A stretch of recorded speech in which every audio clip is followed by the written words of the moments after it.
अस्सलाम वालेकुम दोस्तों, आज की ताज़ा अपडेट के साथ मैं हूं अब्दुल गफ्फार। आपसे रिक्वेस्ट करूंगा अगर आप हमारे चैनल पे नए हो तो सबसे पहले हमारे चैनल को सब्सक्राइब कर लें और बेल आइकॉन को भी दबा दें जिससे ताज़ा अपडेट आपको बर वक्त मिल सके। अगर वीडियो पसंद आए तो वीडियो को लाइक और शेयर भी कर दिया करें जिससे हमारा मोटिवेशन बढ़ता है। अब चलते हैं आज की ताज़ा तरीन अपडेट की तरफ। दुबई में कितने हजार हामला पाकिस्तानी खवातीन ने वापसी के लिए रजिस्ट्रेशन करवा ली। अब इस खबर की तफसील। दुबई में कैंप पजीर तकरीबन 5000 हामला पाकिस्तानी खवातीन ने वतन वापसी के लिए रजिस्ट्रेशन करा ली है।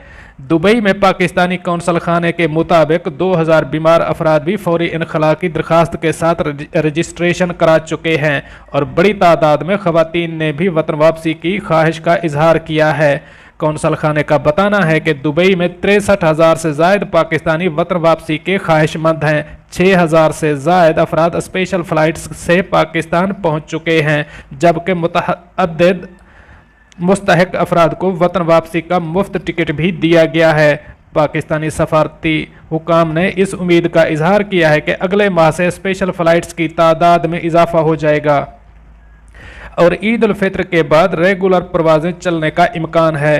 कौंसल खाने के मुताबिक नौकरियों से बर्खास्त होने वाले 23,000 पाकिस्तानी वतन वापसी के मुतमन्नी हैं। 17,000 पाकिस्तानी स्याह हैं, जबकि ज़्यादातर अफराद नौकरी की तलाश में आए थे जो मुसीबत के सबब नॉर्मल एयर ऑपरेशन बंद होने से दुबई में फंस कर रह गए हैं।